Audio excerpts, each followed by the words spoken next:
Saudamos a todos os nossos queridos irmãos em Cristo Jesus. Saudamos a todos com a paz de Jesus. Seja bem-vindo ao estudo da tua palavra, da palavra de Deus. Aqui estamos para adorarmos a Deus. Aqui estamos para ouvirmos a voz de Deus a nos falar dos planos de Deus para a sua vida, dos planos de Deus para a minha vida. Nós somos de Jesus. Por isso estamos aqui adorando ao Senhor, ao nosso querido Deus. Você seja bem-vindo. Saudamos a todos os nossos irmãos lá da Ásia. Temos irmãos lá na Ásia, lá em Istambul, assistindo-nos. Seja bem-vindo. Estes nossos queridos irmãos da África também, da Europa e também dos Estados Unidos, do Brasil, de todos os lugares. Que o Espírito Santo que está aqui comigo, que o Espírito Santo esteja também com você, onde você estiver. Que o Espírito Santo te alcance, trazendo a bênção de Deus para a sua vida. Nós, neste momento, queremos orar. Convido você a fechar os olhos e vamos conversar com o nosso Deus. Pai querido que estás nos céus, humildemente na tua presença, estamos para te adorar, nos aproximamos do Senhor confiando nos méritos de Jesus. Recomendados pelos méritos de Jesus, somos filhos e filhas teus, nos aproximando do trono do nosso Pai, escondidos em Jesus Cristo, nosso Salvador e Redentor. Estamos aqui para te adorar, estamos aqui para dar honras ao teu nome, porque o Senhor é Deus eterno, soberano, todo-poderoso. Estamos aqui também para interceder pelos nossos queridos irmãos que estão sofrendo e chorando com esta maligna doença do coronavírus que tem afetado o mundo todo, esta pandemia mundial. Pai eterno, queremos suplicar pelos sofredores, pelas almas carentes necessitadas do Senhor. Pedimos um presente neste dia. Hoje é o dia do Senhor, o Santo Sábado. Queremos um presente especial, que o Senhor venha trazer cura para os enfermos. Pedimos a tua graça, que venha enxugar as lágrimas dos que estão chorando. Dá-nos a tua bênção, Pai. Não confiando em nós mesmos, mas estamos clamando pelo sangue de Jesus. Que o Senhor traga cura para aqueles que estão sofrendo, fazendo com que eles respirem, para que eles sejam libertados da cama, da doença, do leito da morte, e que em nome de Jesus sejam levantados, curados e que se tornem testemunhos vivos do teu nome. Que o Senhor tire glória para o teu nome de cada caso, Pai. Derrama o Espírito Santo sobre os meus irmãos e sobre mim. Neste momento, ao abrirmos a tua palavra, em nome de Jesus pedimos. Amém, Senhor. Amém. Meus queridos, o tema que Deus colocou na nossa mente para estudarmos com vocês hoje: podemos viver numa bolha? A palavra bolha tem vários significados. Viver numa bolha pode ter vários sentidos. Pode ter um significado positivo, negativo. Uma pessoa que desconsidera a comunidade onde vive. Uma pessoa que não está nem aí com os problemas que as cercam, com as necessidades das pessoas. Uma pessoa que desconsidera o pai, a mãe, família, laços familiares. Uma pessoa alheia às necessidades do mundo. Pode-se dizer que ela está vivendo numa bolha, porque ela está vivendo no seu mundinho, só pensando nela mesma, desconsiderando tudo que existe ao seu redor. Se a pessoa é dependente de drogas, se a pessoa só pensa na droga, rouba o pai, rouba a mãe, mata os pais para conseguir o dinheiro para comprar as drogas, desconsidera as relações de marido, de esposa, de filhos, de filhas, de pai e mãe, desconsidera tudo isso porque ela só pensa na droga, não consegue pensar em outra coisa. Nós podemos dizer que ela está vivendo numa bolha tóxica, numa bolha infectada, destruidora e puramente egoísta. Ela está vivendo dentro de um mundo egoísta, sem considerar todas as necessidades das pessoas ao seu redor. Queridos, Este é um tipo de bolha negativa. Este é um tipo de bolha egoísta. Quando eu li sobre o budismo, eu descobri que lá 5 séculos antes de Cristo, 5 séculos antes de Cristo, quando surgiu o budismo, foi então implantado a ideia de mosteiros.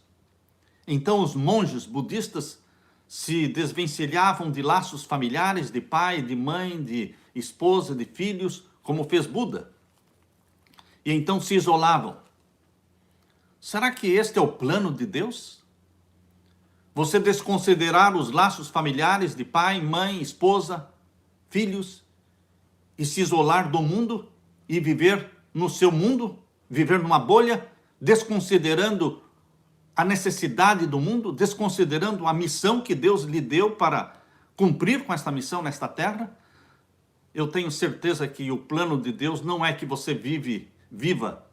Eu tenho certeza que o plano de Deus não é que você viva isolado do mundo, sem considerar as necessidades do mundo e também esquecendo-se da missão que Deus lhe deu. Queridos, nunca foi plano de Deus que fôssemos eremitas, vivendo dentro de uma caverna, ou dentro de 4 paredes, ou dentro de um mosteiro, ou dentro de um convento, porque lá fora estão as pessoas morrendo sem Jesus, lá fora estão as pessoas necessitadas, carentes. E o que é que nós estamos fazendo com a nossa vida? Que tipo é a sua comunhão? Qual é o tipo da nossa comunhão? Uma comunhão egoísta, que só pensa em orar, em meditar? Assim não era a vida de Jesus Cristo. A vida de Jesus Cristo, meus queridos, ela era dividida entre o monte da oração e o convívio com as multidões. Jesus não vivia só orando e Jesus também não vivia só no meio da multidão. A vida de Jesus era uma vida equilibrada entre o monte da oração e o convívio com as multidões. A comunhão de Jesus nunca excluiu as multidões. Ele tinha os seus momentos de isolamento, Jesus Cristo tinha os seus momentos de bolha, onde ele se isolava, mas ele tinha a maior parte do seu tempo, durante o dia, no meio da multidão, alimentando, curando, salvando. Sendo que a Bíblia, meus queridos, a Bíblia é o nosso livro guia, e sendo que Jesus Cristo é o nosso exemplo para ser imitado, nós deveremos consultar a Bíblia e deveremos nos espelhar em quem? Em Jesus Cristo. Jesus passava o dia cercado de pessoas, atendendo às necessidades dos pobres, dos doentes. Eu li certa vez um pensamento que dizia assim: onde quer que encontremos o Cristo, das páginas do Novo Testamento, nas cidades ou nas aldeias, em terra firme ou no mar, no templo repleto de pessoas ou no campo enfeitado de lírios, nas vilas, ao sopé das montanhas, nos vales escuros ou nas colinas ensolaradas, nós vamos encontrar o Cristo sempre servindo, sempre fazendo o bem, aqui curando enfermos e ali na frente alimentando multidões e pouco mais além levando as novas benditas da salvação. Jesus viveu para servir. Eu vim buscar e salvar o que estava perdido, disse Jesus.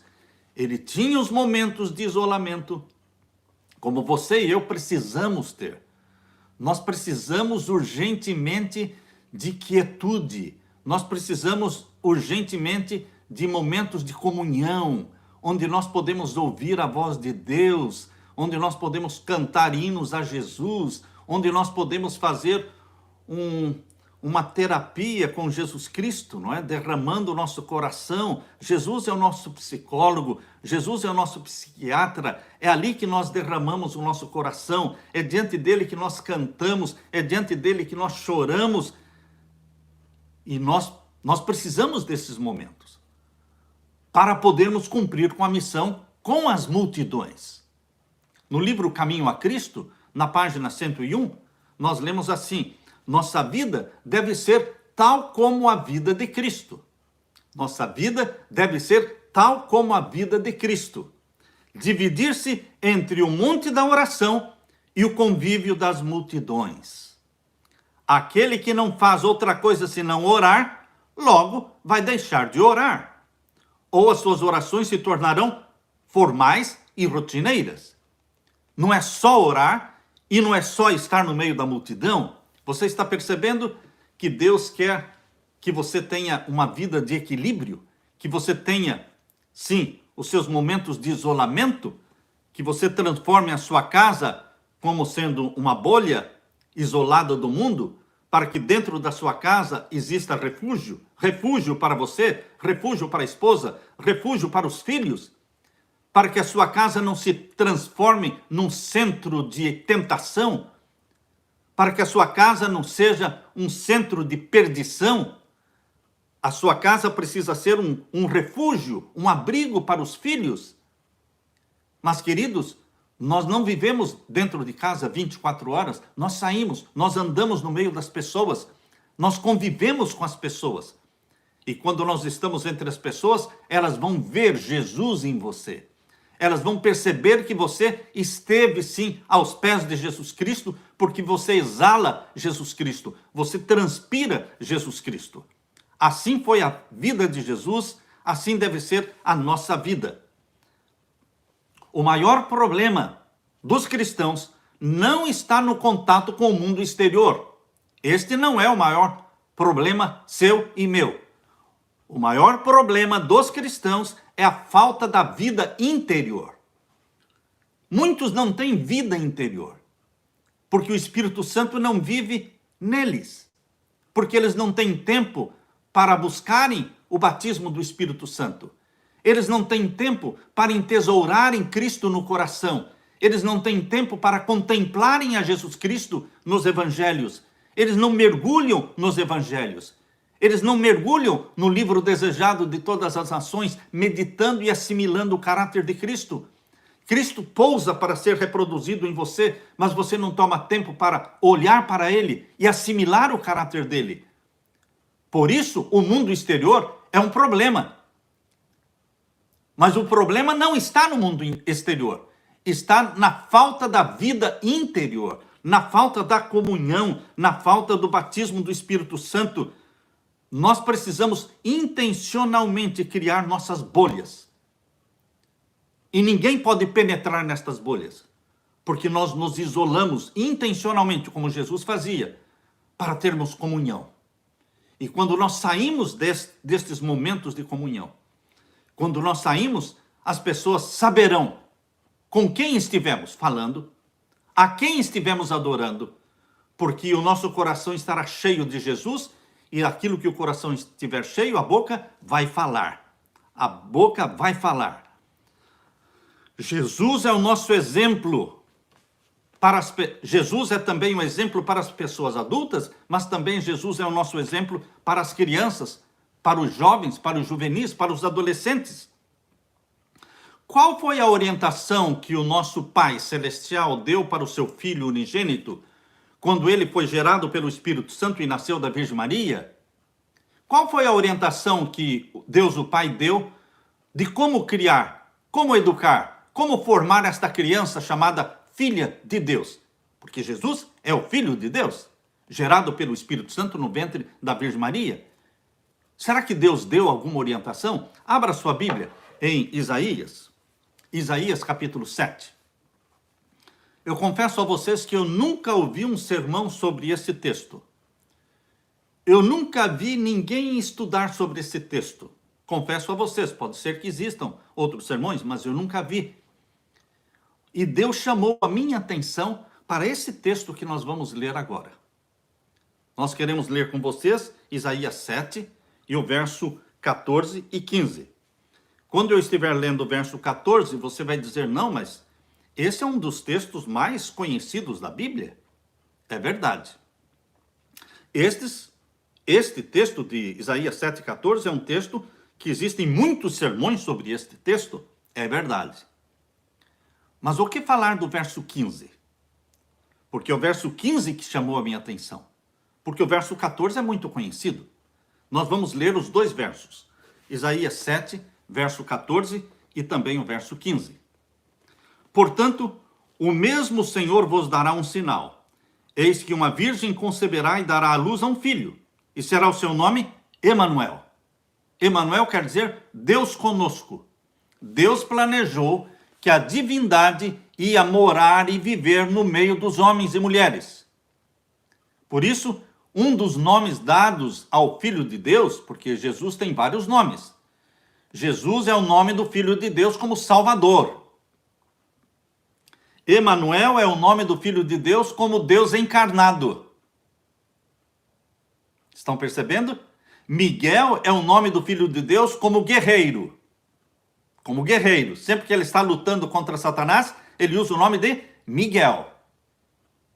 Cristo é o nome do Filho de Deus como Messias, como ungido. Então, queridos, aqui no capítulo 7, verso 14 de Isaías, está dizendo que uma virgem, e esta virgem foi Maria, não é? Conceberá e dará à luz a um filho. Este filho é Jesus Cristo, é o Filho de Deus. E será o seu nome Emanuel, porque ele se tornou um de nós. Ele se uniu a você com laços eternos. Jesus não assumiu a natureza humana por 33 anos. Não, meu irmão. Jesus assumiu a natureza humana para todo sempre, sempre, sempre, eternamente. Nunca, jamais, ele romperá os laços que o ligaram e o prenderam à família humana para todo sempre. Ele se tornou carne da nossa carne, sangue do nosso sangue para todo sempre. Na nova terra, ele ocupará o lugar de Adão. Hoje ele já é o segundo Adão. Ele já ocupa o lugar de Adão, porque Adão entregou o reino deste mundo a Satanás. Jesus Cristo, segundo Adão, restaurou o reino, reivindicou o que era dele, resgatou-nos, e ele nos representa diante de Deus, o Pai. E na nova terra, Jesus Cristo estará à frente da família humana, como o nosso Adão. Queridos, ele se ligou a você e a mim por laços que jamais se partirão. E aqui diz, no verso 15 agora, como Maria, como José e Maria deveriam educar esta criança. Verso 15, manteiga e mel comerá, até que ele saiba rejeitar o mal e escolher o bem. Existe um período na vida da criança que ela tem que ser protegida, que ela tem que ser guardada, até que ela possa ter o discernimento para rejeitar o mal e escolher o bem. Há muitas pessoas que pensam que as crianças podem ser expostas. Há muitos pais que pensam que as crianças podem se expor à rede social, ao iPhone, ao smartphone, ao iPad, aos tablets, à internet, ao Facebook, à mídia. Não, queridos, nossas crianças não estão maduras para discernir o bem e o mal. A Bíblia está dizendo que o Deus, o Pai, disse que Jesus Cristo, quando nascesse na terra, ele deveria ser alimentado. Essa expressão manteiga e mel é uma forma de Deus falar que o filho deveria ser cuidado, protegido durante toda a sua infância. Está falando de Jesus, porque o verso 14 está falando de Jesus. E o verso 15 está falando de Jesus, que ele deveria ser alimentado com manteiga e mel, até que ele saiba rejeitar o mal e escolher o quê? O bem. O plano de Satanás era tirar a vida ou destruir a vida do Filho de Deus já criança. Vocês sabem que Satanás usou Herodes para tentar matar o Filho de Deus já quando ele nasceu, com aquele decreto que Herodes fez para matar todas as crianças de 2 anos para baixo. Era a intenção de Satanás já eliminar o Filho de Deus. Mas Deus protegeu seu filho. Satanás pensou, eu vou vencer a Jesus ainda como criança, ou como juvenil, ou como adolescente. Mas, queridos, será que Deus o Pai permitiu ou permitiria que Satanás vencesse e enganasse Jesus como um juvenil? ou como uma criança de 7, de 8, de 9, de 10 anos, ou como adolescente? O que acontecia quando Satanás tentava e pressionava Jesus a pecar, ainda como criança, como juvenil, como adolescente? O que acontecia? Eu encontrei um texto inspirado de Deus. Eu encontrei um texto inspirado de Deus que foi escrito no ano de 1898. No dia 8 de setembro de 1898, a serva de Deus escreveu no Youth Instructor, 8 de setembro de 1898. Deus falou através da sua serva: ao contemplar a aparência infantil, resplandecente de animação, ninguém podia dizer que Cristo fosse igual às demais crianças. Quando você olhava para Jesus, ele era igual a todas as crianças, ele brincava e falava como criança. Ele brincava, falava, ele teve que aprender a andar, ele teve que aprender a falar, a ler, a escrever, como uma criança normal. Mas ele não era uma criança normal, porque ele era Deus em carne. E nós muitas vezes esquecemos disso. Nós queremos fazer de Jesus tão humano, que esquecemos que ele nunca deixou de ser Deus. É esse o ponto, meu querido irmão. É esse o ponto. Jesus nunca deixou de ser Deus, embora nunca tivesse usado a divindade sua para ajudar a sua missão, ou para facilitar o seu trabalho, para facilitar a sua vida. Ele nunca usou seus poderes divinos, mas ele nunca deixou de ser Deus. Por isso diz aqui, era Deus na linhagem humana. Quando seus companheiros o incitavam a proceder mal, está falando de Jesus juvenil, de Jesus adolescente. Quando seus companheiros o incitavam a proceder mal, a divindade refugia através da humanidade. O que Deus o Pai fazia, hein? Deus o Pai não jogou o seu filho aqui neste mundo, dizendo, tá aí, Satanás, pode tentar, pode fazer o que você quiser, meu filho está aí. Não. Não foi assim.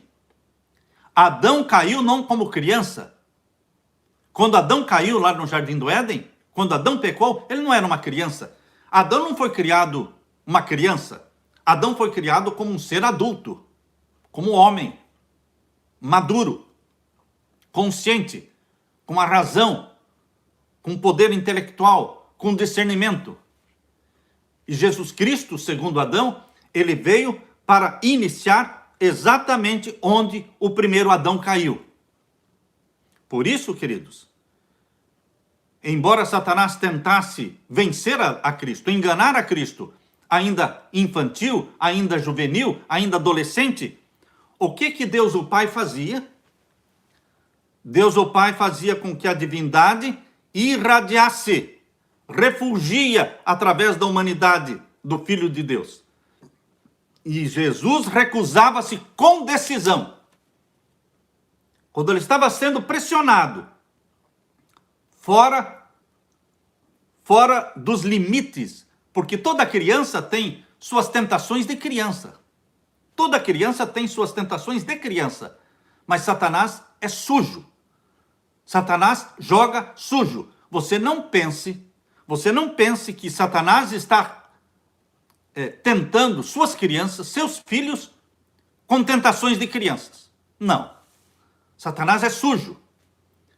Ele joga diante dos olhos dos nossos filhos, ele joga no screen, não é? Na tela do seu computador, na tela do iPad, na tela do iPhone, do smartphone, ele joga coisas que não são coisas de crianças, são coisas adultas, são pornografias, é sexo aberto, é bruxaria, é satanismo.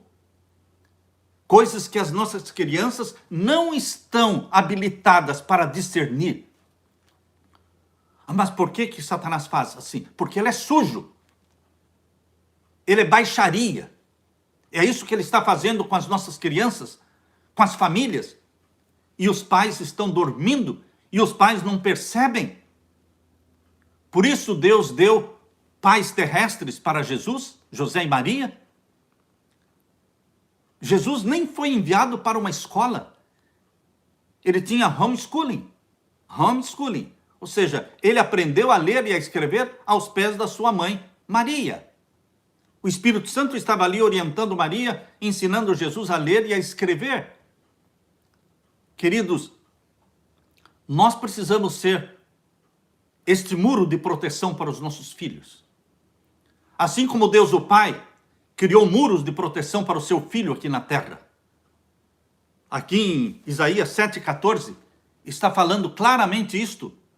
Isaías 7, verso 15. Manteiga e mel comerá. Jesus, o meu filho, vai ser alimentado e protegido de uma tal forma até que ele saiba rejeitar o mal e escolher o quê? O bem. Seria uma patifaria de Satanás? Seria uma injustiça Deus o Pai permitir que Jesus fosse derrotado como criança já. Não, ele veio para ser o segundo Adão. Por isso, queridos, quando Jesus Cristo, ele era tentado pelos seus companheiros o incitavam a proceder mal, a divindade refugia através da humanidade e recusava-se com decisão. Agora você, pai, você, mãe, pode estar pensando, e no caso do meu filho? No caso das minhas crianças? Que não existe essa divindade que vai irradiar e refugir para que eles discernam bem ou mal. Deus colocou você, pai. Deus colocou você, mãe. Você é Deus, ou melhor, você não é Deus. Deixe-me explicar direito. Você está no lugar de Deus para os filhos. Você, pai. Você, mãe. Vocês estão no lugar de Deus para os filhos. Vocês estão como sendo a mente dos filhos. Vocês decidem o que eles comem, o que eles bebem, que hora dormir, que hora levantar, que amigos ter, se vai dormir na casa do amigo ou não vai dormir, o que vestir, o que ver na televisão, ou se não vai ter televisão em casa, ou se eles vão ter o iPad, ou se eles vão ter o iPhone, ou se não vão ter. Você decide. Você é a mente dos filhos. Você foi colocado como Deus na vida dos filhos. E é você que tem que se interpor. Quando Satanás tenta destruir a sua criança, seus filhos, sua família, você, pai e mãe, vocês têm que se interporem em nome de Jesus Cristo, dizendo, aqui não. Aqui não. Minha casa é um refúgio e não é um centro de tentação. O quarto do meu filho é um refúgio para o meu filho, não é um centro de tentação, não é um foco de tentação. Agora, se você colocar no quarto do seu filho um foco de tentação, com internet, com iPad, com tudo mais, e o seu filho lá dentro do seu quarto, enquanto você dorme, ele está exposto. Enquanto os pais dormem e enquanto os pais estão acordados, não importa. Eles estão expostos ao Facebook, estão expostos ao YouTube, estão expostos à bruxaria, estão expostos... Queridos, se nós pais não estamos ocupando o nosso lugar de Deus na vida dos filhos, para protegê-los, para criar um muro de proteção, então, meus queridos, nós vamos perder os nossos filhos. Então, nós não vamos estar criando filhos para Deus. Nós estaremos criando filhos para o mundo. Eu tenho ouvido muitos pais dizendo, eu estou criando os meus filhos para o mundo. Que pena. Que pena que você está criando seus filhos para o mundo. Porque a intenção de Deus, ao permitir que você gerasse filhos e filhas, era que você gerasse semente santa. Semente santa. Que você gerasse filhos e filhas para Deus. Para fazer crescer o reino de Deus na terra. Para que tivéssemos mais jovens e adultos batizados pelo Espírito Santo, que se espelhassem em Jesus Cristo e que fossem o rosto de Deus para a humanidade. Nós fomos chamados por Deus para gerarmos e procriarmos semente santa, filhos e filhas de Deus. Vou ler de novo esse texto de Youth Instructor, dia 8 de setembro de 1898. Ao contemplar a aparência infantil resplandecente de animação, ninguém podia dizer que Cristo fosse igual às demais crianças. Era Deus na linhagem humana. Quando seus companheiros o incitavam a proceder mal, a divindade refugia através da humanidade. Esse é o trabalho seu e meu como pai. Um dia, quando eu cheguei, um sábado à noite, em casa, tinha um grupo de, uns 10, 15 jovens da igreja em casa, com os meus filhos, estavam assistindo um filme. Quando eu entrei e olhei, eu vi que era um filme, para mim, estranho. Eu perguntei para os meus filhos, o que é isso que vocês estão assistindo aí? Ah, pai, isso aqui é uma comédia. Uma comédia? Que comédia? É a comédia do exorcismo. Existe o filme Exorcismo, que é puramente satânico, e existe uma comédia do exorcismo.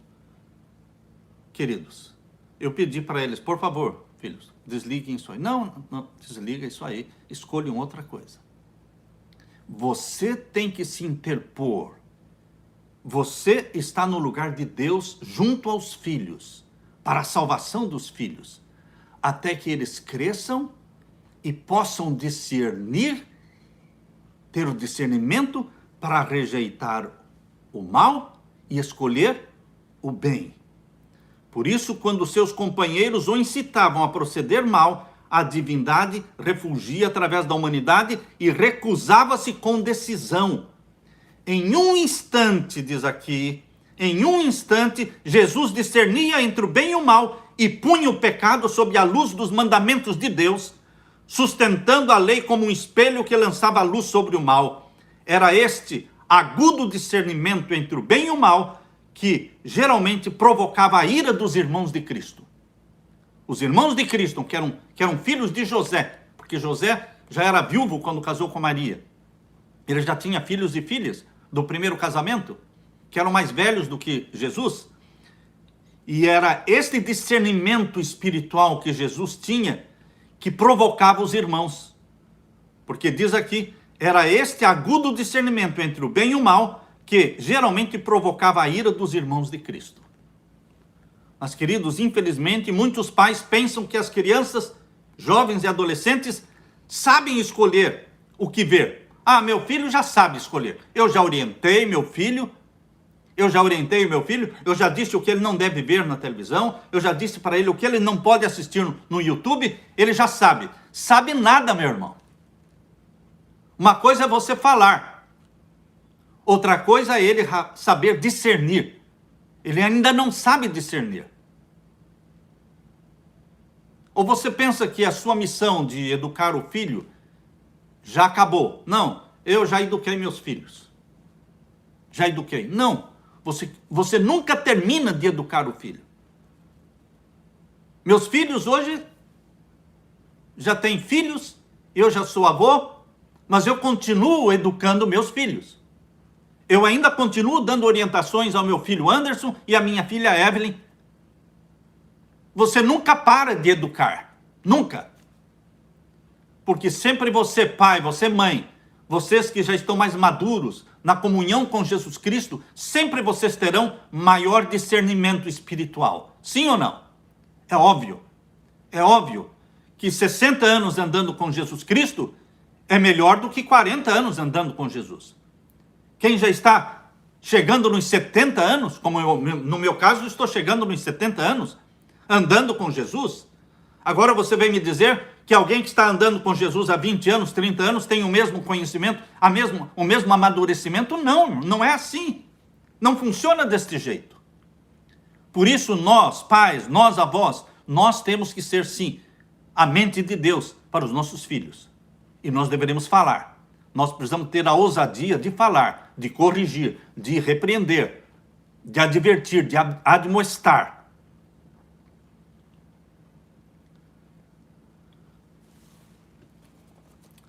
Queridos, crianças são inocentes, crianças são ingênuas. Se você disser para uma criança de 5, 6 anos, vá ver se eu estou lá na esquina. Ele vai. Ele vai lá na esquina e volta e diz, você não está lá. queridos? Elas são crianças. Elas estão dentro da idade delas. Mas Satanás não respeita isso. Satanás não respeitava isso com Jesus quando criança. Mas o pai se interpunha e dizia, basta, Satanás, aí não. Mas este pai é você. Você mãe, você pai. Vocês têm que se interpor. Falar, basta, aqui dentro de casa não vamos ter isso. Não vou trazer nada da Disneylândia para aqui dentro de casa. Eu não vou trazer os desenhos, os filmes, nada da Disney. Nem a Elsa, o Frozen, nem os desenhos, não os brinquedos, nem os bonecos, nem as bonecas. Não vou trazer nada da bruxaria para dentro da minha casa. É você que limpa a sua casa e transforma a sua casa num foco de bênção. Um lugar de refúgio para os seus filhos. Por que Bill Gates, pai de 3 crianças, hoje estas crianças já são adultas, não é?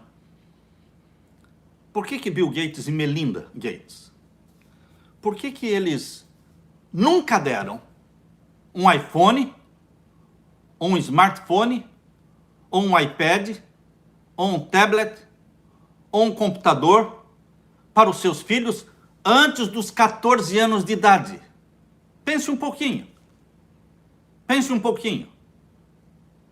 Por que Bill Gates e Melinda Gates não abriram para os filhos, não atenderam os pedidos, os rogos dos filhos? Porque eles disseram numa entrevista, meus filhos clamavam e pediam, todas as crianças têm, por que nós não podemos ter? Mas nós não demos para eles iPhones, ou smartphone, ou iPad, ou tablet, ou computador. Nós não expusemos nossos filhos à rede social até os 14 anos de idade. Ah, celular? Não, eles não tinham. Eles não tinham. Somente Bill Gates? Não, queridos. Steve Jobs. Bill Gates é o cofundador da Microsoft. Steve Jobs é o cofundador da Apple. Steve Jobs tinha 4 filhos, 3 com a esposa e uma filha de um casamento, um relacionamento anterior. 4 crianças. Steve Jobs tinha a mesma regra. Não colocava e não colocou na mão dos filhos, das crianças, nem o iPhone, nem o iPad, nada da mídia. Não somente Steve Jobs, mas também o dono do Facebook, Mark Zuckerberg. Ele também não colocou na mão das suas filhas o iPhone, o iPad. Queridos, nós expomos nossos filhos à tentação. Nós jogamos os nossos filhos nas mãos do diabo, colocando nas mãos dos nossos filhos aquilo que eles não têm discernimento e capacidade para manusear. Por quê? Porque eles vão ser tentados. O mundo está dentro de um iPhone. O mundo todo está dentro de um iPad.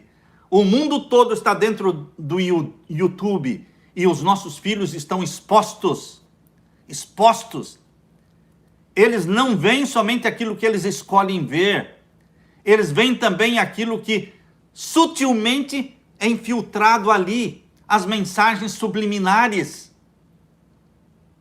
Vocês sabem que depois que assiste um vídeo, já vem a sugestão para assistir outro.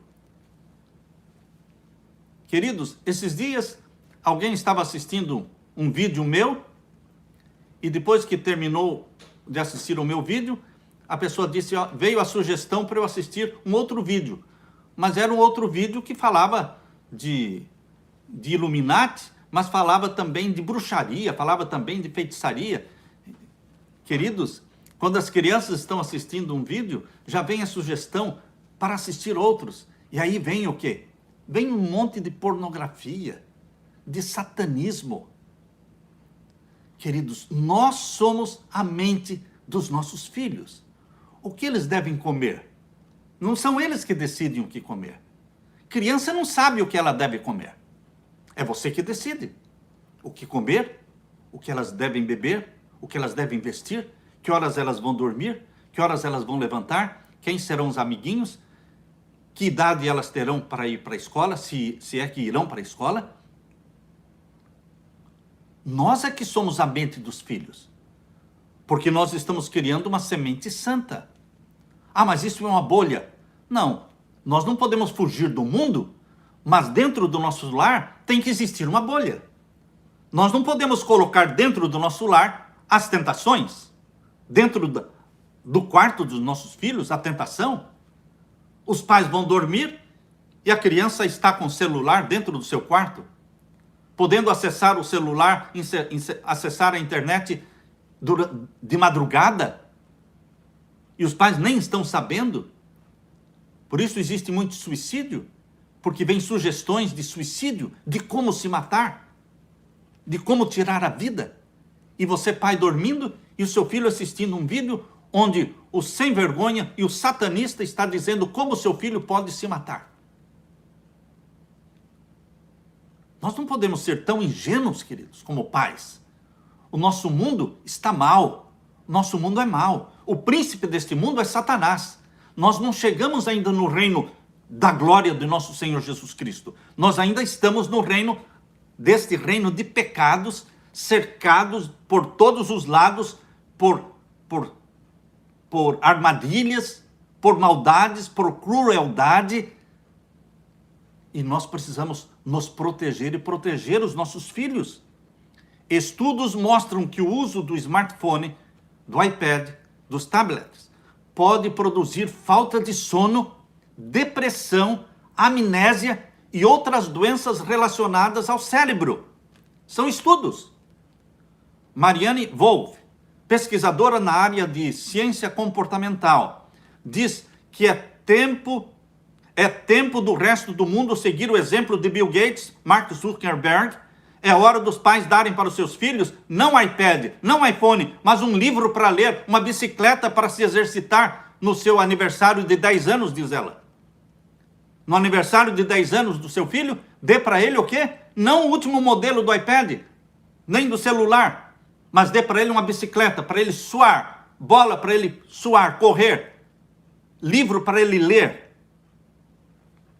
Os exemplos bíblicos de que temos, os exemplos da Bíblia que nós temos, fortalece a ideia de isolar para poder educar. Você isola, é óbvio que esse isolamento é relativo, porque o mundo está lá fora e nós estamos convivendo com o mundo. Só que a missão nossa lá para com o mundo é uma missão de adultos. Você não pode jogar a sua criança para o mundo antes do tempo. Quando você analisa a vida de Jesus, foi depois do batismo de Jesus Cristo, com a idade de 30 anos. Você lê isso em Mateus capítulo 4, verso 1. Depois que Jesus foi batizado, então a Bíblia diz, e o Espírito Santo, abra sua Bíblia, em Mateus capítulo 4 e o verso 1. Mateus capítulo 4, verso 1 diz que depois do batismo de Jesus, batismo das águas, e depois quando ele saiu das águas, foi o batismo do Espírito Santo descendo sobre Jesus, o Espírito Santo na forma corpórea de uma pomba. Depois do batismo do Espírito Santo, o que aconteceu? Mateus 4:1. Então foi conduzido Jesus pelo Espírito Santo ao deserto para ser tentado pelo diabo. Existia um momento certo em que o pai ia dizer para o diabo, agora sim, diabo, agora, Satanás, agora você pode tentar meu filho. Não quando ele era criança, com aquele jogo sujo que você fazia, mas agora ele tem 30 anos. Ele é maduro, ele foi batizado pelo Espírito Santo. Agora aqui diz, o Espírito Santo levou Jesus para o deserto para ser, tinha um propósito. Qual era o propósito do Espírito Santo conduzir Jesus para o deserto? Para ser tentado pelo diabo. Aí o pai disse, aí está o meu filho, diabo, pode tentá-lo. Queridos, Jesus Cristo, ele foi protegido, foi educado, foi amparado, foi orientado, foi batizado pelo Espírito Santo. Nossos filhos também precisam ser orientados, protegidos e batizados pelo Espírito Santo. Eles precisam memorizar a Bíblia. Eles precisam entesourar Cristo na vida deles, para que eles estejam cheios de Jesus. E então eles vão ser expostos ao mundo mau que existe, mas eles estão cheios de Jesus. Moisés foi educado pela mãe. Com que cuidado Joquebede cuidou de Moisés, sabendo que ela teria Moisés somente por 12 anos. Por 12 anos. Ela sabia que quando Moisés completasse 12 anos, sairia das mãos dela, sairia do lar dela e seria jogado dentro de um palácio, palácio do Egito, palácio do faraó, onde existia satanismo, adoração ao Deus Sol. Estaria rodeado de satanismo e de bruxaria. E queridos, quando Moisés, com 12 anos, foi levado para o palácio de faraó, ele permaneceu firme como vendo o invisível, porque ele tinha a fé dos seus pais. Ele conhecia o Deus verdadeiro. Nossas crianças, antes dos 12 anos, não podem ser jogadas nas mãos de Satanás. Você não pode colocar, porque colocar smartphone, celular, para as crianças, antes dessa idade, Bill Gates falou 14 anos, não é? Eu estou falando 12 anos, mas ele, antes dos 14 anos, ele não deu celular para os filhos. Queridos, nós precisamos proteger os nossos filhos. João Batista foi protegido, amparado, guiado, e depois ele foi exposto diante do mundo e cumpriu com a sua missão.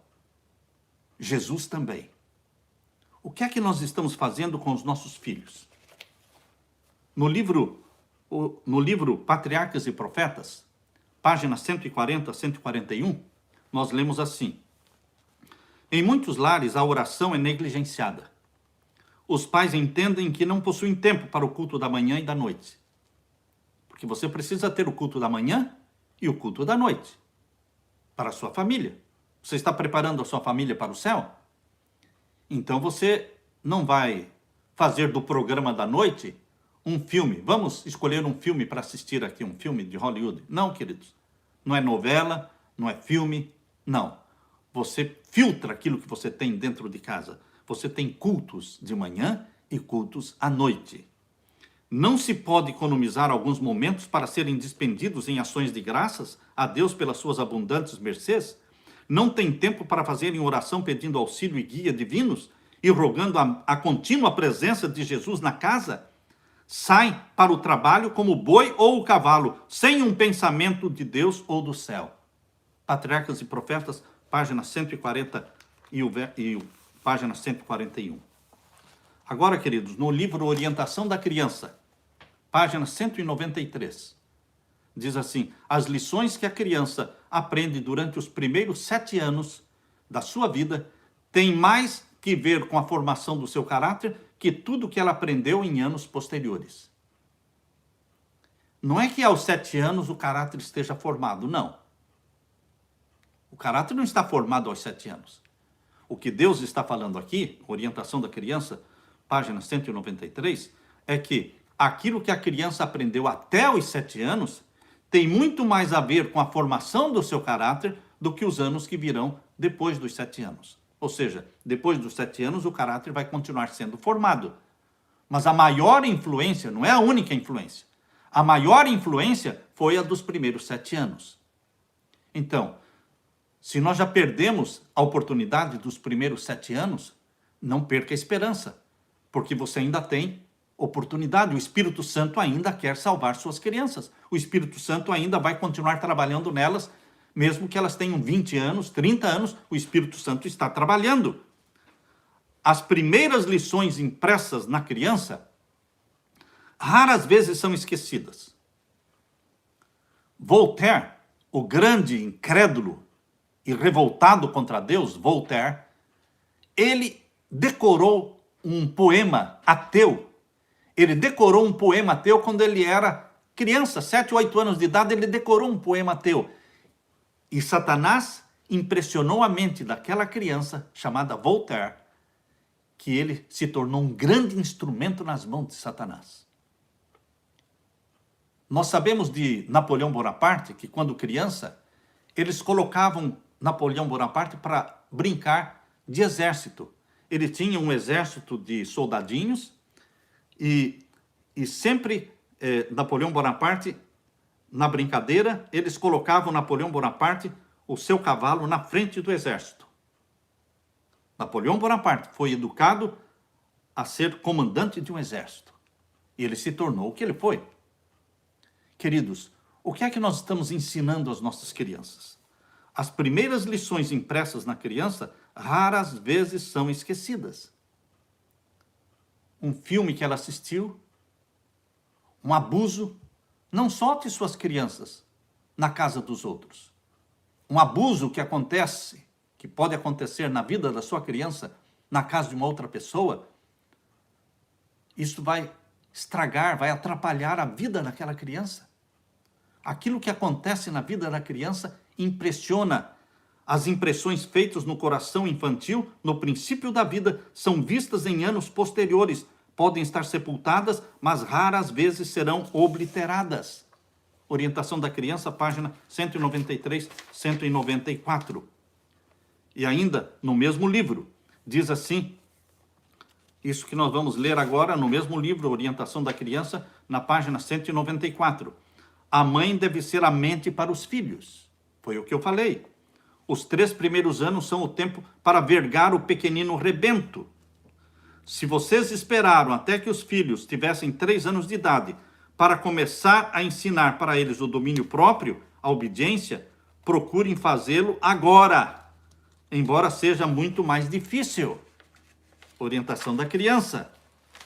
Muita ansiedade e tristeza dos pais poderiam ser poupados se desde o berço se ensinasse às crianças que a sua vontade não se deve tornar lei. A vontade da criança, com berros, batendo pés, se jogando no chão, a vontade da criança não deve se tornar lei. Não se curve diante da vontade da criança. É ela que tem que se curvar diante da sua vontade. Você está no lugar de Deus para com os filhos.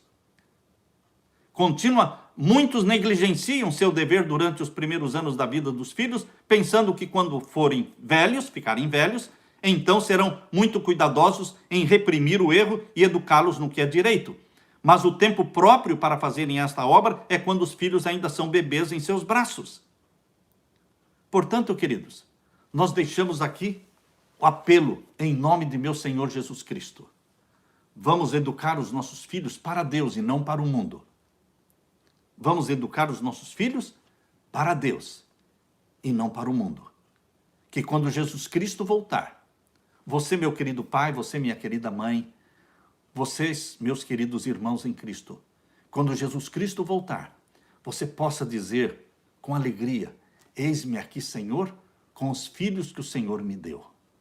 Que Deus te guie, que Deus te abençoe e que você faça do seu lar um refúgio e uma proteção para os seus filhos, mas não um foco de tentações. Deus te abençoe, Deus te guarde. Amém e amém. Aleluia.